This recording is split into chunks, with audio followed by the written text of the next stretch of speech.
నమస్కారం. Gramodaya chamber of commerce and technology GCAT మరియు Raj news ఆధ్వర్యంలో నిర్వహిస్తున్నటువంటి ప్రత్యేక చర్చా కార్యక్రమానికి స్వాగతం. మనం గత కొన్ని వారాలుగా ఉస్మానియా మోడల్ విలేజ్ అనేటువంటి ఒక ప్రత్యేక చర్చా కార్యక్రమాన్ని నిర్వహిస్తున్న సంగతి మీకు అందరికీ తెలుసు. అయితే ఈ కార్యక్రమాన్ని ఉస్మానియా యూనివర్సిటీ శతాబ్ది ఉత్సవాలంగా తీసుకున్నటువంటి బృహత్తరటువంటి కార్యక్రమంలో భాగంగా నిర్వహిస్తున్న విషయంలో భాగంగా మనం చర్చిస్తున్నాం. కాబట్టి ఈ ఉస్మానియా మోడల్ విలేజ్ కార్యక్రమంలో మాకు గౌరవ vice chancellor professor S Ramachandram గారి సలహా మేరకు ఉస్మానియా యూనివర్సిటీలో ఉన్నటువంటి సోషాలజీ డిపార్ట్మెంట్లో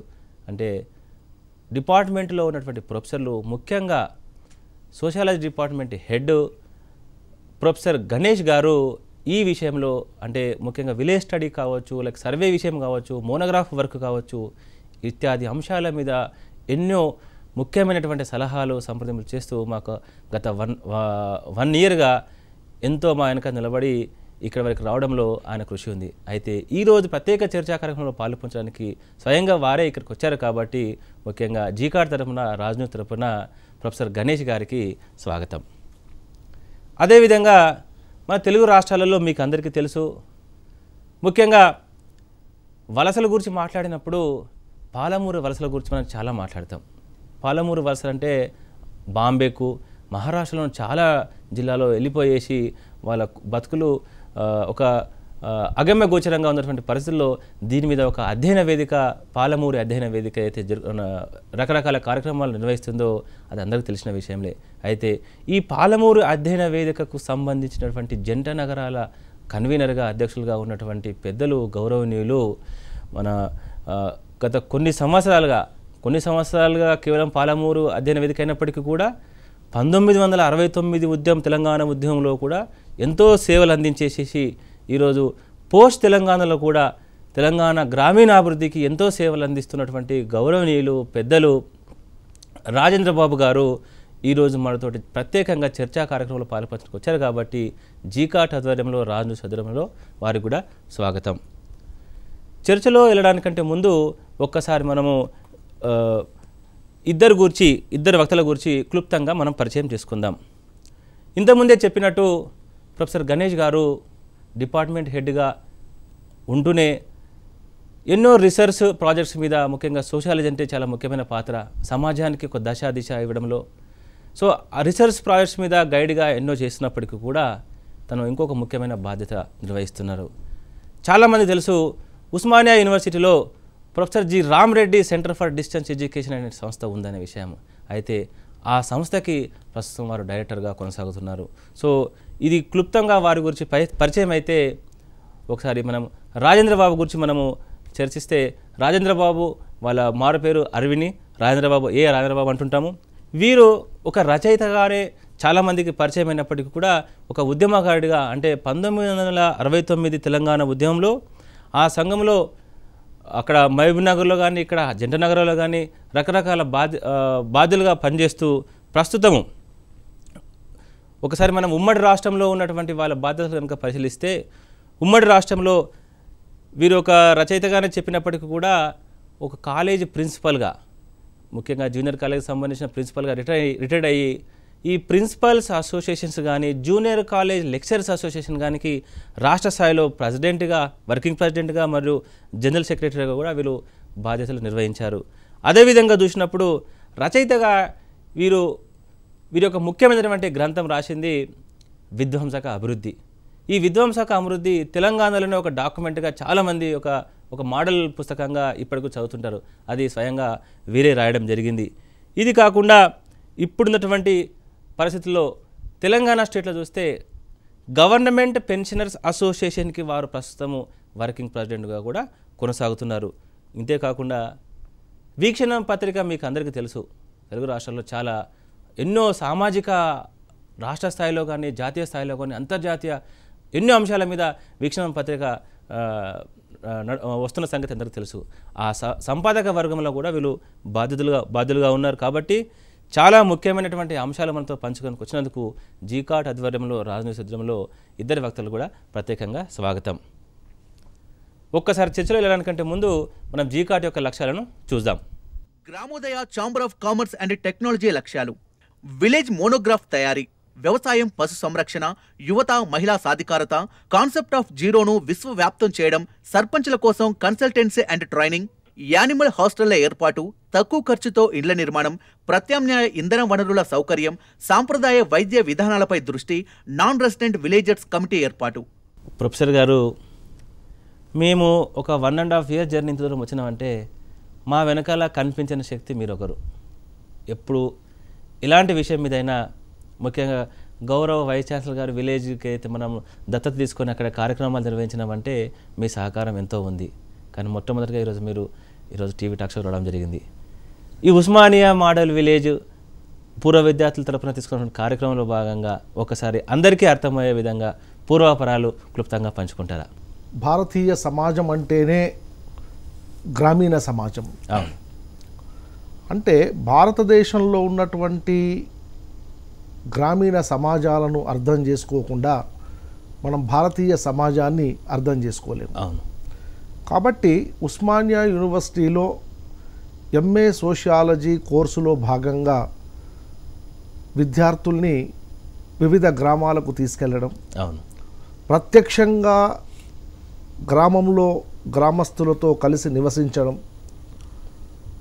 అదేవిధంగా గ్రామాన్ని సమగ్రంగా అధ్యయనం చేయటం, తదనంతరం ఆ గ్రామానికి సంబంధించి ఒక పరిశోధన నివేదికను రూపొందించడం అనేటటువంటిది ఈ ఎంఏ సోషియాలజీ కోర్సులో భాగం.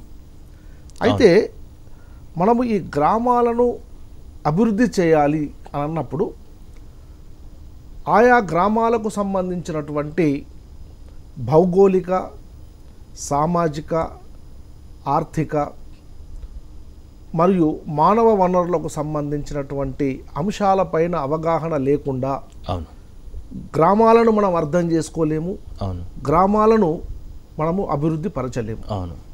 కాబట్టి గ్రామాభివృద్ధి అని మనం మాట్లాడుతున్నప్పుడు మొట్టమొదటగా మనం చేయాల్సినటువంటి పని ఏంటంటే ఆ గ్రామాల యొక్క భౌగోళిక స్వరూపాన్ని, సామాజిక స్వరూపాన్ని అర్థం చేసుకునేటటువంటి ప్రయత్నం చేయాలి. అందులో భాగంగానే మనము జీకాట్ తరపున కూడా వివిధ గ్రామాలకు వెళ్ళడం, ఆ గ్రామాల యొక్క సమగ్ర స్వరూపాన్ని అర్థం చేసుకునేటటువంటి ప్రయత్నం కూడా మనం చేయడం. మోనోగ్రాఫ్, విలేజ్ మోనోగ్రాఫ్, అదే విలేజ్ మోనోగ్రాఫ్. సో అయితే ఇక్కడ మనము గ్రామాలను అభివృద్ధి చేయాలి, గ్రామాలలో సామాజిక ఆర్థిక పరివర్తన అనేటటువంటిది తీసుకురావాలి అంటే ప్రధానంగా కావలసినటువంటిది ఏంటంటే గ్రామ అభివృద్ధి ప్రణాళికను రూపొందించడం.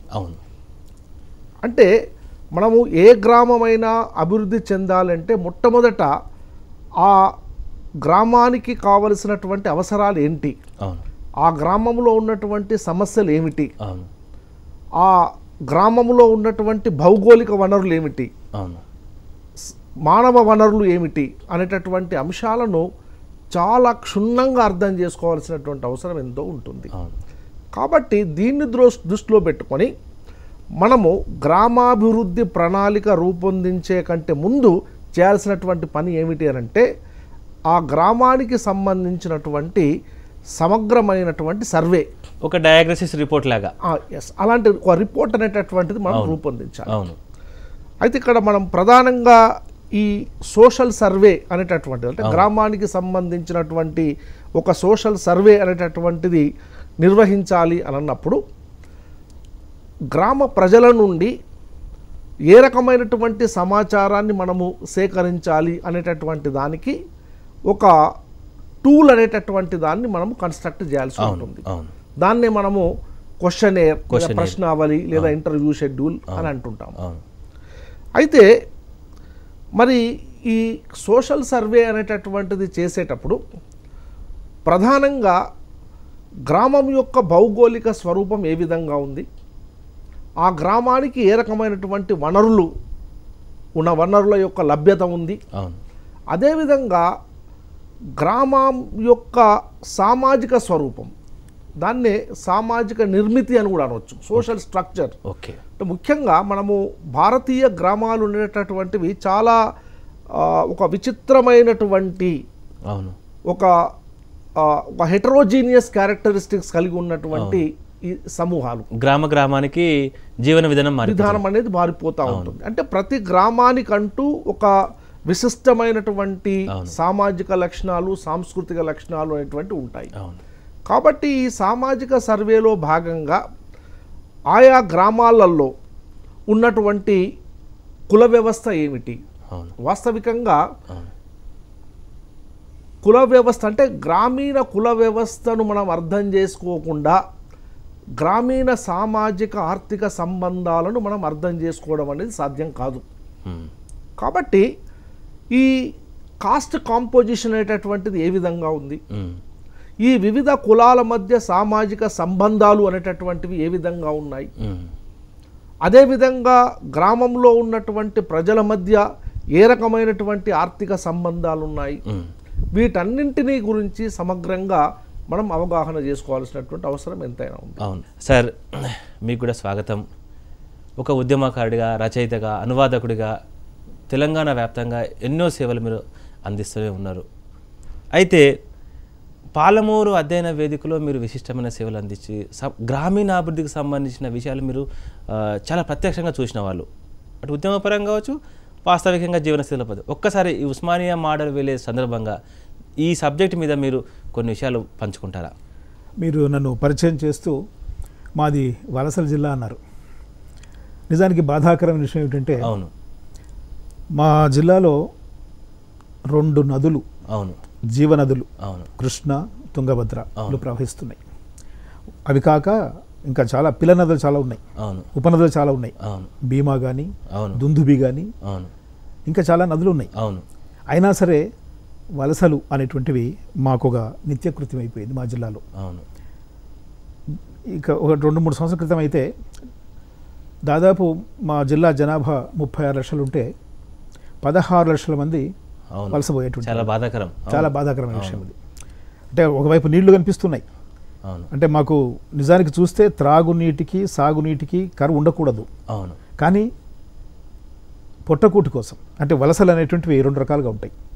ఒకటేమో పొట్టకూటి కోసం, తినడానికి లేక, బతకడానికి లేక వెళ్తారు. రెండవది డెవలప్మెంట్ కోసం వెళ్తారు. మా దగ్గర డెవలప్మెంట్ కోసం వెళ్ళేటువంటి వాళ్ళు కూడా ఉన్నారు. అటు మహబూబ్నగర్ జిల్లా నుంచి హైదరాబాద్కు వలస వచ్చిన వాళ్ళు ఉన్నారు, అమెరికాకు వలస వెళ్ళిన వాళ్ళు ఉన్నారు. కానీ వీళ్ళంతా చాలా తక్కువ స్థాయి, చాలా తక్కువ శాతం, కేవలం 1% 2% ఒక మంచి జీవితం కోసం వచ్చిన వాళ్ళు ఉంటారు. కానీ వలస కోసం వెళ్ళేటువంటి వాళ్ళు, పొట్టకూటి కోసం వెళ్ళేటువంటి వాళ్ళు, జీవనం కోసం వెళ్ళేటువంటి వాళ్ళు, అంటే ఇంట్లో తిండి, బట్ట, గూడు, తర్వాత పిల్లల చదువులు అది ఒక సెకండరీ ఇష్యూ అయిపోయింది. తర్వాత పెళ్ళిళ్ళు, చావులు, వీటన్నిటి కోసం అప్పులు తీసుకొని ఆ అప్పులు తీర్చలేక వలసలకు పోయేటువంటి వాళ్ళు ఉంటారు. వాళ్ళు చాలామంది ఉన్నారు. ఆ పరిస్థితి మన తెలంగాణ రాష్ట్రం సిద్ధించిన తర్వాత కూడా ఇంకా అట్లా కొనసాగుతుండడం, కొంత తగ్గుతూ ఉంది, సంతోషమే, కానీ అనుకున్నంత వేగంగా తగ్గడం లేదు. దానికి బాధాకరం ఇది. సరే, ఈ చర్చలో నేను ముందుకు పోయే ముందు మీకు ప్రత్యేకంగా జీకాట్కు, తర్వాత ఉస్మానియా యూనివర్సిటీ అల్యూమినీ అసోసియేషన్కు, అల్యూమినీకి, మరీ ముఖ్యంగా ఇంజనీరింగ్ కాలేజ్ అల్యూమినీకి నేను ప్రత్యేకంగా అభినందనలు తెలపాలి. Thank you sir. రెండవది కృతజ్ఞతలు తెలపాలి. అభినందన ఎందుకంటే ప్రొఫెసర్ గారు చెప్పినట్టుగా మనది ప్రధానంగా గ్రామీణ భారతం. గ్రామాలను అర్థం చేసుకుంటేనే, గ్రామాల పరిస్థితి ఏమిటో తెలుసుకుంటేనే మనం భారతదేశం గురించి తెలుసుకోగలం.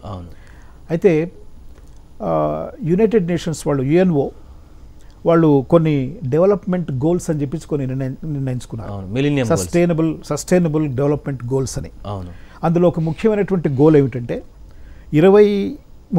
2030 వరకల్లా ప్రపంచంలో ఉన్నటువంటి పేదలు, పూర్ పీపుల్, వాళ్ళ సంఖ్యను తగ్గించాలి, 50% దాకా తగ్గించాలని వాళ్ళ గోల్.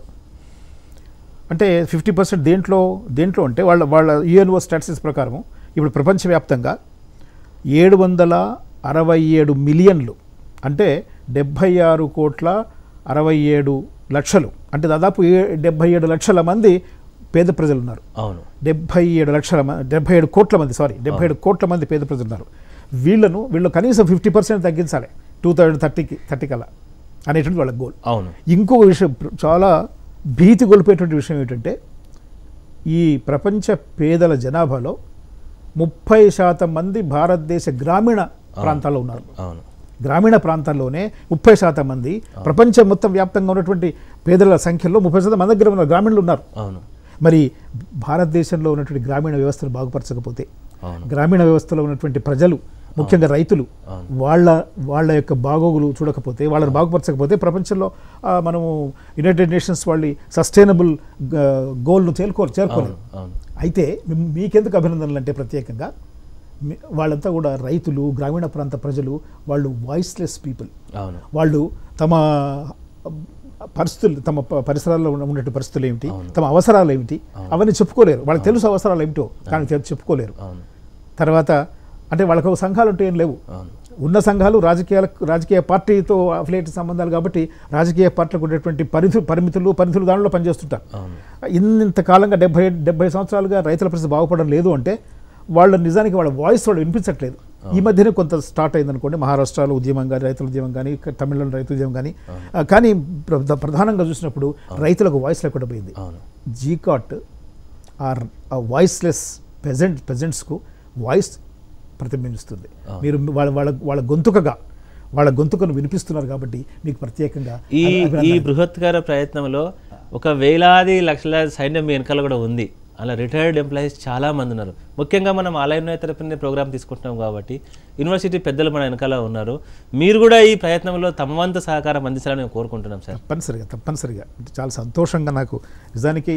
అసలు రెండో గ్రామము మీ మహబూబ్నగర్ జిల్లాలో మేము తీసుకున్నాం. అందుకనే మీకు కృతజ్ఞతలు కూడా చెప్పాను. ఎందుకంటే మీరు మహబూబ్నగర్ జిల్లాలో కౌకుంట్ల గ్రామంలో ఒక ప్రధానమైన సమస్య పరిష్కారం చేశారు. అవును, నీళ్లు తీసుకురావడం అంటే అది భగీరథ ప్రయత్నం. ఆ ప్రయత్నం చాలా చిన్నది కాదు. ముఖ్యంగా భారతదేశం లాంటి ఒక వెనకబడిన డెవలపింగ్ నేషన్లో లేక తెలంగాణలో మీరు ఒక గ్రామాన్ని ఎన్నుకొని అందులో విశేషంగా కృషి చేసి దాదాపు ఎవరో చెప్తున్నారు, దాదాపు ఒక 1 మంత్ పాటు, ఒక 9 రోజుల పాటు మీరు అదే గ్రామంలో ఉండి అక్కడ అన్నిటి కూడా సర్ది, విభేదాలు ఉంటే అవన్నీ సర్ది ఒక స్పష్టమైనటువంటి ఒక నిర్దేశం చేసి వాటర్ తీసుకొచ్చారంటే అది గొప్ప విషయం. అది దానికి మీకు ప్రత్యేకంగా ధన్యవాదాలు తెలుపుతున్నాను. తర్వాత మీరు అన్నట్టుగా తప్పనిసరిగా మా ఊరు నిజానికి మా ఊరు ఎట్లా అంటే జూరాల ప్రాజెక్టుకు ఒక 30 కిలోమీటర్ దూరంలో ఉంటుంది, తుంగభద్ర ప్రాజెక్టుకు ఒక 20 కిలోమీటర్ దూరంలో ఉంటుంది, రాజోలుబండ ప్రాజెక్టుకు ఆర్డిఎస్ కెనాల్కు ఒక 10 కిలోమీటర్ దూరంలో ఉంటుంది. కానీ మా ఊరికి నీళ్ళు రావు. గమ్మత్తు. ఎందుకంటే అంటే ఇప్పుడు ఆ ప్లానింగ్లో ఎట్లా అంటే వచ్చేట్టుగా మా అది కవర్ చేసేట్టుగా ఉండవచ్చు, కానీ ఇన్ని ఉన్నప్పటికీ కూడా మా నీళ్ళు. ముఖ్యమైన సమస్య సార్, ఇంతకుముందే ప్రొఫెసర్ గారు మెన్షన్ చేశారు, మనం కూడా విలేజ్ తరఫున మోనోగ్రాఫ్ అనేది అనుకుంటున్నాము. రాజ్యాంగబద్ధంగా నిర్ణయించినటువంటి పద్ధతులు విలేజ్ ప్లానింగ్ అయితే అన్నారో జీపీడీపీ ఉంది, గ్రామ పంచాయత్ డెవలప్మెంట్ ప్రోగ్రామ్. ఇప్పటి వరకు దీని మీద సరైనటువంటి వర్క్స్ ఎక్కడ కూడా జరగలేదు. సో ఈరోజు మనం గవర్నమెంట్ స్ట్రక్చర్ని కింది స్థాయిలో పర్కులేషన్ చేయనంత కాలము వాళ్ళు అక్కడనే మూలిగిపోయే వాతావరణం వస్తుంది తప్ప, కానీ దీంట్లో మనలాంటి ఒక సోషల్ ఫోర్స్ లేకపోతే సివిల్ సొసైటీ నుంచో లేకపోతే రిటైర్డ్ ఇంటలెక్చువల్ కమ్యూనిటీ ఇన్వాల్వ్మెంట్ అయితే కానీ ఇలాంటి సమస్యలు మనం పరిష్కారం చేయలేదు. అందుకోసం ప్రత్యేకంగా, ఎందుకంటే మీ సంఘంలో మీ ఆర్గనైజేషన్లో వేలాది మంది పెద్దలు ఉన్నారు, తప్పకుండా మీరు మాకు సహాయం అందించాలని మీరు అన్నట్టు మీ గ్రామాన్ని కూడా మనం తప్పకుండా ఉస్మానియా మోడల్ విలేజ్లో భాగంగా తీర్చిదిద్దాం. మీరు ముందుకు వచ్చినందుకు స్వాగతం సార్. మనం ఏదైతే విలేజ్ మోనోగ్రాఫ్ ప్లానింగ్ సంబంధించిన అధ్యయనం గురించి మాట్లాడుతున్నామో దాని మీద 2-3 పద్ధతులు మనం సోషాలజీ డిపార్ట్మెంట్ నుంచి జనరల్గా చేస్తాము. బ్రీఫ్గా కాస్త బ్రీఫ్గా చెప్తారా సార్? అంటే ఇప్పుడు ఒక విలేజ్కి సంబంధించినటువంటి మోనోగ్రాఫ్ను రూపొందించడం, అదేవిధంగా ఆ మోనోగ్రాఫ్ ఆధారంగా గ్రామ అభివృద్ధి కోసం కావలసినటువంటి ప్రణాళికను రూపొందించడం, ఆ ప్రణాళిక ఆధారంగా అభివృద్ధి ప్రాజెక్టులను టేకప్ చేయటం అనేటటువంటిది ఈ 3 ఒకదానికొకటి అనుబంధం, అంటే లింకేజ్ ఉన్నటువంటి అంశాలు. అయితే మొట్టమొదట నేను ఇంతకుముందే చెప్పినట్టుగా ఏ గ్రామంలోనైనా కూడా భౌగోళిక వనరులు, మానవ వనరులు అనేటువంటివి 2 చాలా ప్రధానమైనటువంటి అంశాలు. ఈ రెండింటికి సంబంధించినటువంటి సమగ్ర సర్వే అనేటటువంటి జరగాలి. సో దీనికి మామూలుగా సోషియాలజీ సబ్జెక్టులో భాగంగా, అంటే పరిశోధన పద్ధతుల్లో భాగంగా ఒకటి ఏంటంటే గ్రామానికి వెళ్ళిన తర్వాత ట్రాన్సాక్ట్ వాక్ అనేటువంటిది ఒకటి ఉంటుంది. ఈ ట్రాన్సాక్ట్ వాక్ అంటే ఏంటంటే గ్రామంలో మొత్తం, అంటే గ్రామంలో ఉన్నటువంటి అన్ని వీధులలో, గ్రామంలో ఉన్నటువంటి అన్ని ఇళ్లలో నివసిస్తున్నటువంటి వ్యక్తులతో ఇంటరాక్ట్ అవుతూ గ్రామం మొత్తం చుట్టూ వెళ్ళి ఆ గ్రామం యొక్క భౌగోళిక స్థితిగతులను అవగాహన చేసుకునేటటువంటి పద్ధతిని ట్రాన్సాక్ట్ వాక్ అంటారు. ఇది మొట్టమొదట చేయాలి. ఓకే. సెకండ్ అంశం ఏంటంటే గ్రామంలో ఉన్నటువంటి ప్రజల నుండి ఆ గ్రామానికి సంబంధించినటువంటి సామాజిక, ఆర్థిక, విద్యా, ఆరోగ్యపరమైనటువంటి ఉపాధికి సంబంధించినటువంటి అంశాలపైన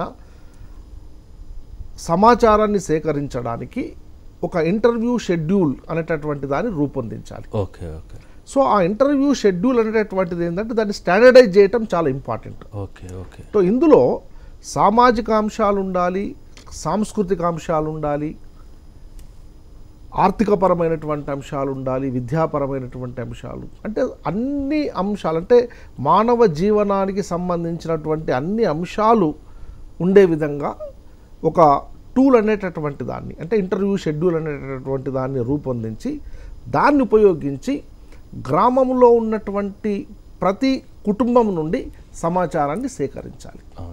సో ఈ విధమైనటువంటి సమాచారాన్ని సేకరించిన తర్వాత కొన్ని సమాజ శాస్త్రీయ పద్ధతులను ఉపయోగించి, గణాంక పద్ధతులను ఉపయోగించి ఒక నివేదిక, పరిశోధన నివేదిక అనేటటువంటి దాన్ని మనం రూపొందించవచ్చు. ఈ పరిశోధన నివేదిక ద్వారా మనం గ్రామంలో ఏ రకమైనటువంటి భౌగోళిక వనరులు లభ్యం ఉన్నాయి, వాటిని మనం ఏ విధంగా వినియోగించుకోవచ్చు. అయితే ఇక్కడ ప్రధానంగా మనకు అంటే తెలంగాణ ప్రాంతంలో ఉన్నటువంటి గ్రామాలను గమనించినట్లయితే చాలా వరకు ఏంటంటే ఇంకా శాస్త్రీయపరమైనటువంటి పద్ధతులలో ఉపాధి అవకాశాలను పెంపొందించుకునేటువంటి పద్ధతులు ఇంకా రాలేదు. అవునండి. అవును. కాబట్టి మనకు మానవ వనరులు ఉన్నాయి, కానీ ఆ మానవ వనరులను కొన్ని శాస్త్రీయ పద్ధతుల ద్వారా వాళ్లకు కొన్ని నైపుణ్యతలను అందించడం ద్వారా ఉపాధి అవకాశాలు ఎక్కువగా పెరిగేటటువంటి అవకాశాలను మనం సృష్టించాలి. ఇప్పుడు ఇంతకుముందే డాక్టర్ రాజేంద్ర బాబు గారు అన్నారు, వలసలు వెళ్తూ ఉన్నారు. వలస వెళ్ళేటటువంటి ప్రజలు చాలా వరకు అన్స్కిల్డ్ వర్కర్స్. కాబట్టి మనము భౌగోళిక వనరులను వినియోగించుకుంటూనే గ్రామాలలో నివసిస్తున్నటువంటి ప్రజలకు కొన్ని ప్రత్యేకమైనటువంటి వివిధ ఉపాధులకు సంబంధించినటువంటి నైపుణ్యతలను కనుక అందించినట్లయితే గ్రామంలోనే లేదా పరిసర ప్రాంతాల్లోనే వాళ్ళు ఉపాధిని పొందడానికి అవకాశాలు అనేటువంటి ఏర్పడతాయి. కాబట్టి ఇక్కడ ఏ రకమైనటువంటి మానవ వనరులు మనకు ఉన్నాయి, ఏ రకమైనటువంటి sir already non resident villagers committee మన టూల్, సపరేట్ టూల్, గ్రామాన్ని ఒక రిసోర్స్ఫుల్ మోడల్గా తయారు చేయడం కోసమే ఈ ఎన్ఆర్వి అనేది మన జీకాట్ ఆధ్వర్యంలో ప్రత్యేకమైనటువంటి టూల్. సో మీరు అన్న దాంట్లో భాగంగానే ఇది అంటే దీన్ని చాలా విగరస్గా అన్ని గ్రామాలలో కనుక అమలు చేసినట్లయితే చాలా వరకు మనము ఉపాధి అవకాశాలను గ్రామీణ ప్రాంతాలలోనే మనం క్రియేట్ చేయడానికి అవకాశం ఉంటుంది. రెండవది ఏంటంటే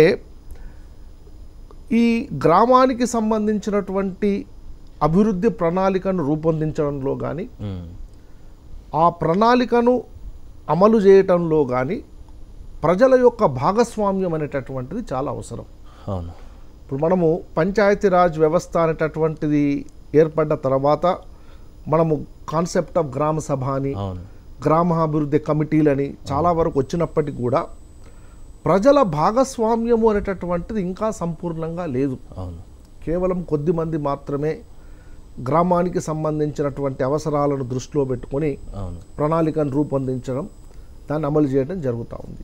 కాబట్టి కాకుండా గ్రామంలో ఉన్నటువంటి మెజారిటీ ప్రజలు ఈ అభివృద్ధి ప్రణాళికను రూపొందించడంలో, అదేవిధంగా అభివృద్ధి కార్యక్రమాలను అమలు చేయడంలో భాగస్వాములు కావాలి.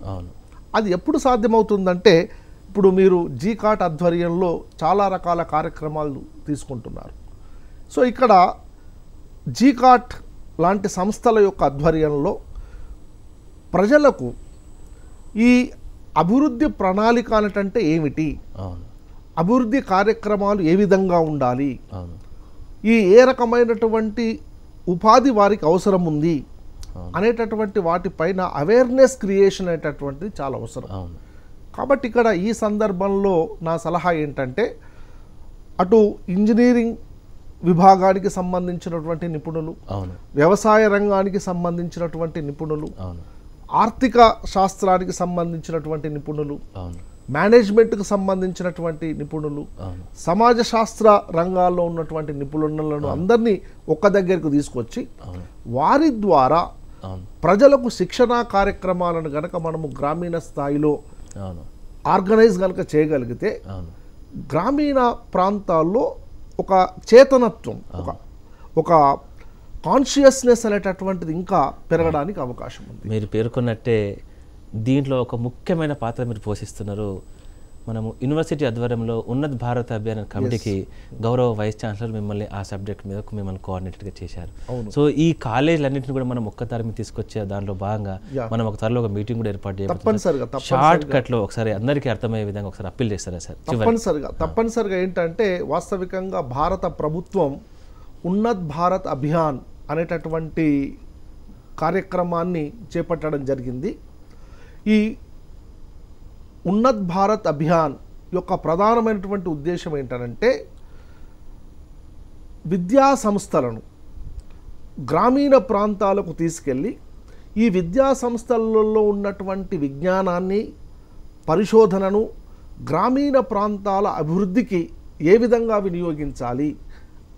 కాబట్టి ఆ విజ్ఞానం అనేటటువంటిది గ్రామీణ ప్రాంతాలకు చేరడానికి ఈ విద్యా సంస్థలు కొన్ని గ్రామాలను దత్తత తీసుకొని ఆ గ్రామ ప్రజలతో రెగ్యులర్గా ఇంటరాక్ట్ అవుతూ వారికి శాస్త్రీయ పద్ధతులను బోధించడం ద్వారా వారిని సామాజికంగాను ఆర్థికంగాను అభివృద్ధి చెందేటటువంటి విధంగా చేయడం అనేటటువంటిది ఈ ఉన్నత్ భారత్ అభియాన్ యొక్క ప్రధాన ఉద్దేశం. కాబట్టి ఈ ప్రోగ్రాం ద్వారా అన్ని విద్యా సంస్థలకు, ముఖ్యంగా ఉస్మానియా యూనివర్సిటీ పరిధిలో ఉన్నటువంటి అన్ని కళాశాలలకు చేసేటటువంటి విన్నపం ఏంటంటే ప్రతి కళాశాల కనీసం ఒక 2-3 గ్రామాలను దత్తత తీసుకొని ఆయా గ్రామాల పరివర్తనకు కృషి చేయాలని చెప్పి మేము అప్పీల్ చేస్తూ ఉన్నాం. Thank you sir. సో త్వరలో మనం దీని మీద మనం మీటింగ్ కూడా ఏర్పాటు చేయాలి. తప్పనిసరిగా చేద్దామండి. చివరిగా సార్, ఈరోజు పెద్దలు చెప్పినట్టు మానవ వనరుల వినియోగము గ్రామాల స్థాయికి శాస్త్రీయబద్ధంగా నిర్వహించకపోతే గ్రామాలను అభివృద్ధి చేసుకోలేం. దీనిలో మీరు కూడా చాలా ముఖ్యమైన పాత్ర పోషించే అవకాశం ఉంది. ఎందుకంటే ఇంతకుముందే పేర్కొన్నట్టు 4-5 సంవత్సరాల్లో మీరు చాలా అవిరళమైన కృషి చేస్తున్నారు. సో ఈ ఉన్నత భారత అభియాన్ తరపున కాలేజీలను మనము సమీకరించడంలో కానీ, లేకపోతే ఉన్నటువంటి రిటైర్డ్ ఎంప్లాయీస్ ఉన్నారు వాళ్ళని మనము ఒక సమ్మేళనం చేయడంలో కానీ మీరు విశిష్ట చేసే అవకాశం ఉంది. కాబట్టి దీని మీద చివరిగా మీరు ఒక సందేశము, ఒక మీ యొక్క కాంట్రిబ్యూషన్ గురించి క్లుప్తంగా చెప్తారా? కంట్రిబ్యూషను సరే, అది పెద్దగా చర్చ అంశం కాదు. కానీ నాకు ప్రొఫెసర్ గణేష్ గారు మాట్లాడుతూ ఉంటే అధ్యయనం, వారి మాటలు చాలా అధ్యయనం కనిపించింది. అయితే ఇప్పుడు యూనివర్సిటీసుల్లో గ్రామాల గురించి, గ్రామీణ ప్రజల గురించి, వ్యవసాయ ఎదుర్కొంటున్న సమస్యల గురించి అధ్యయనం సరిగ్గా జరగడం లేదని నా యొక్క అది బాధ అనుకోండి. బాధనే, ఆరోపణ ఏం కాదు, నా బాధనే. అంటే ఈ మధ్యనే IMF international monetary fund chief ఎకనమిస్ట్గా, అంటే ఆల్మోస్ట్ చైర్పర్సన్గా సాయి గోపీనాథ్, గీతా గోపీనాథ్ గారి వారు నియమింపడ్డారు మధ్యనే. వారు కేరళలో పుట్టారు, కానీ హార్వర్డ్ యూనివర్సిటీలో రూరల్ ఇండియన్ ఎకనామిక్స్, భారత గ్రామీణ ప్రాంతంలో ఉన్నటువంటి ఆర్థిక పరిస్థితులను వాళ్ళు అధ్యయనం చేశారు. దానికి ప్రతిగా రివార్డుగా అనుకుంటాను వారు చీఫ్ ఎకనమిస్ట్గా వారు నియమించబడ్డారు. అది అంటే IMF చీఫ్ ఎకనమిస్ట్ అంటే that's a very great honour to India, to our country. కాబట్టి అధ్యయనంలో మనము అధ్యయనం బాగా చేయాల్సి ఉంటుంది. మీరు జీకాట్ తర్వాత మీకు ఉస్మానియా అల్యూమినీ కూడా మీ వెంట ఉంది కాబట్టి మీరు ఆ కార్యక్రమాన్ని, అధ్యయనం కార్యక్రమాన్ని కూడా చేస్తారని చెప్పేసి నేను ఆశిస్తున్నాను. ప్లస్ రెండవది, నేను చాలా రోజుల క్రితం ఒక పుస్తకం చదివాను. ఆ పుస్తకం రచయిత పేరు గుర్తులేదు, కానీ ఆ పుస్తకం అయితే ఏమిటంటే పల్లెను మింగిన పెట్టుబడి. ఒకప్పుడు గ్రామం అనేటువంటిది స్వావలంబనగా ఉండేది. అంటే వాళ్ళ సొంతంగా ఒక స్వయం అవును ఆ, స్వయం అస్థిరత, సమృద్ధ, అవును. స్వయం సమృద్ధంగా ఉండేది. అవును ఇప్పుడు అర్బన్ ఏరియాస్ ఉండే మార్కెట్ మీద డిపెండ్ అయిపోయింది. అవును ఒకప్పుడు తమ అవసరాలకు ఏవైతే సరిపోతాయో ఆ పంటను పండించేటువంటి వాళ్ళు. అవును కానీ ఇప్పుడు మార్కెట్ దేనికైతే ఉంటుందో ఆ పంటలు పండిస్తున్నారు. అవును అంటే ఒకప్పుడు అవి వస్తువులు, ఇప్పుడు సరుకులు అయిపోయినాయి. అవును అవే కానీ వస్తువు అంటే మనకు అవసరానికి ఉపయోగపడే వస్తువులు అవి. అవును కానీ సరుకు అంటే మార్కెట్లో పెట్టి దానికి మళ్ళీ లాభం అనేది కూడా ఉంటుంది. అవును ఈ పెట్టుబడి అనేటువంటిది, క్యాపిటల్ అనేటువంటిది ఎప్పుడైతే గ్రామీణ వ్యవస్థకు ప్రవేశించిందో అప్పుడు గ్రామీణ వ్యవస్థ నాభిన్నం అయిపోయింది, అతలాకుతలం అయిపోయింది. వాస్తవం. మొత్తం అన్ని అప్పుడు కొన్ని విలువలు ఉండేవి, నైతిక విలువలకు అసలు మన గ్రామంలో ప్రజలను తీసుకునేటువంటి వాళ్ళం. అసలు చాలా కాలం వరకు, దాదాపు ఒక 30-40 ఏళ్ల క్రితం వరకు చాలా గ్రామాల్లోకి పోలీసు వ్యవస్థ కానీ లేకపోతే కోర్టు కానీ వచ్చేది కాదు, కోర్టు బంటరుది కానీ. ఇప్పుడు అట్లా కాదు, పోలీస్ స్టేషన్లు గ్రామాల్లో వెలుస్తున్నాయి, పోలీస్ అవుట్ పోస్టు వెలుస్తున్నాయి. ఒక పెద్ద ఉండేటువంటి గ్రామంలో ఆ పెద్ద దగ్గర అన్ని పంచాయతీ జరిగేవి, ఒక మార్గదర్శకం ఉండేటువంటి వాళ్ళు అట్లా ఉండేది. కానీ ఇప్పుడు అట్లా కాదు. ఇప్పుడు అంటే ఈ కొన్ని నైతిక విలువలు కూడా ఈ పెట్టుబడి వల్ల వాళ్ళ యొక్క డైరెక్షన్ మారిపోయింది. దీన్ని ఏమిటి, మనము ఎట్లా ఆహ్వానిద్దామా లేకపోతే అది తప్పనిసరిని భరిద్దామా, ఇది ఆలోచించాలి విద్యావంతులు, తర్వాత మేధావి వర్గం ఆలోచించాలి దీన్ని. కాబట్టి పెట్టుబడి సరే, ఇది కొన్ని ఇప్పుడు ఎట్లా అంటే చైనా ఉందనుకోండి, చైనాలో ఈ పెట్టుబడి ప్రవేశించింది కానీ వాళ్ళ గ్రామాల్లోకి చుచ్చుకుపోలే. అట్లాగే వియత్నాం ఉంది. వియత్నాంలో మన దేశంలో కూడా కొన్ని రాష్ట్రాలు ఉన్నాయి, చిన్న రాష్ట్రాలు ఉన్నాయి, వాటిల్లో ఆ గ్రామీణ వ్యవస్థ అట్లాగే కొనసాగుతూ ఉంది. కాబట్టి ఈ విషయంలో అధ్యయనం జరగాలి అనేటువంటిది నా ఉద్దేశం. అది ఓకే అండి, థ్యాంక్ యూ వెరీ మచ్. ఈనాటి ప్రత్యేక చర్చా కార్యక్రమంలో పెద్దలు ఇచ్చినటువంటి సలహాలను కనుక మనం ముఖ్యంగా గమనిస్తే, ఈరోజు గ్రామాలను గురించి చాలా మనం పెద్ద ఎత్తున మాట్లాడుతున్నాం, కానీ ఒక శాస్త్రీయబద్ధమైనటువంటి అధ్యయనం కానీ స్టడీ కానీ సామాజిక ఆర్థిక ఉపాధిపరమైన అంశాలలో ఎక్కడ కూడా జరగట్లేదనేటువంటి విషయాన్ని వాళ్ళు ఒప్పుకున్నారు. దాంట్లో భాగంగానే మీరు చూస్తే కనుక మనం జీకార్డ్ తరఫున మోనోగ్రాఫ్ సర్వే అనేది మనము ఒక టూల్గా తీసుకొని దాంట్లో భాగంగానే అందులో వచ్చినటువంటి అభివృద్ధిపరమైన అంశాల మీద ఒక ఉపాధి తీసుకొచ్చే విధంగా రిసోర్స్ మోడలింగ్, రిసోర్స్ మొబిలైజేషన్లో ఎన్ఆర్వి నాన్ రెసిడెంట్ విలేజెస్ టూల్గా మనం తయారు చేయడం జరిగింది. కాబట్టి ఇత్యాది అంశాల మీద ఇద్దరు వక్తలు, ముఖ్యంగా గవర్నర్ ప్రొఫెసర్ గణేష్ గారు యూనివర్సిటీలో ఉన్నటువంటి ఉన్నత్ భారత్ అభియాన్ అనేటువంటి ఒక కార్యక్రమాన్ని, అది ప్రభుత్వపరమైన కార్యక్రమం, దీన్ని ముందుకు తీసుకెళ్లడం భాగంగానే ఉస్మానియా యూనివర్సిటీ పరిధిలో ఉన్నటువంటి కాన్స్టిట్యూయెంట్ అఫిలియేషన్ కాలేజీని కూడా ఒక దగ్గర తీసుకొచ్చే ప్రయత్నం వాళ్ళు చేస్తున్నారు. కాబట్టి ఇది రాబోయే రోజుల్లో ఈ ఫలాలు అందుకోవడానికి కొత్తగా వచ్చే సర్పంచులు కానీ మన ఆలంనై తరపునటువంటి విద్యార్థులు కానీ ముందుకు రావాలని కోరుతున్నా. అదేవిధంగా ఇతర పెద్దలు డాక్టర్ రాజేంద్ర బాబు గారు సార్ చెప్పినటువంటి విషయాన్ని కనుక చూస్తే వారు చాలా బాధను వ్యక్తం చేస్తున్నారు, చాలా మార్కెట్ పరమైన విషయాలు చెప్పారు. ఎందుకంటే స్వయంగా పాలమూరులో వలసల గురించి వాళ్ళు చూశారు. కాబట్టి ఈరోజు గ్రామాలని ఒక మానవ వనరులతో శాస్త్రీయబద్ధంగా అధ్యయనం చేయాలంటే ముఖ్యంగా ఇంటెలెక్చువల్ కమ్యూనిటీ ముందుకు రావాలి.